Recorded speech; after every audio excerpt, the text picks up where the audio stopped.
বশীকরণ করার এই কালো জাদুর ছকটি কিভাবে আপনারা করবেন, বা কাউকে আপনারা যদি বশীকরণ করেন তো কিভাবে করবেন।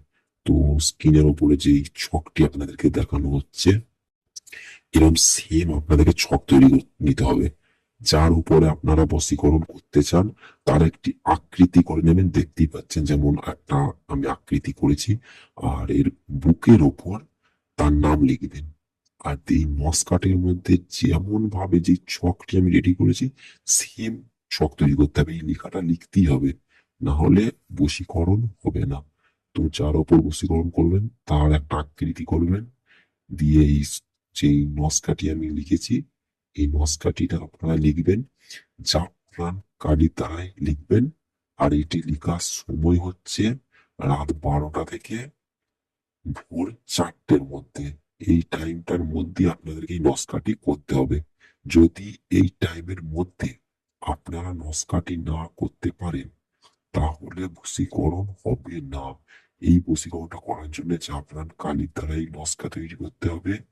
যাকে করবেন তার নাম লিখবেন তার বুকের ওপর, দিয়ে রাত্রির 12টা থেকে 4টের মধ্যে করবেন।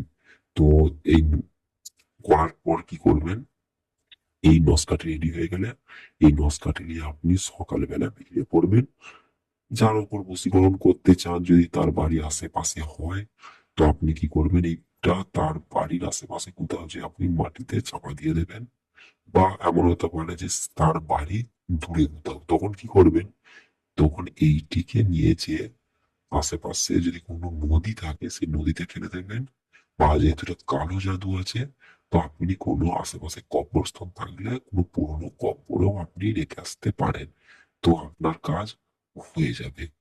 তো এই কাজটি করার জন্য আপনাদেরকে খুবই সাবধানের সাথে করতে হবে, কিন্তু 100% কাজ করবে। আর যদি চান আমাকে দিয়ে কোনো কাজ করাতে, সে বশীকরণ হোক কি দুশ্মনের কাজ হোক কি যেমনই কাজ হোক, তো স্ক্রিনে দেওয়া হোয়াটসঅ্যাপ নাম্বারে আপনারা মেসেজ করুন, আমি অবশ্যই আপনাদের কাজ করে দেবো।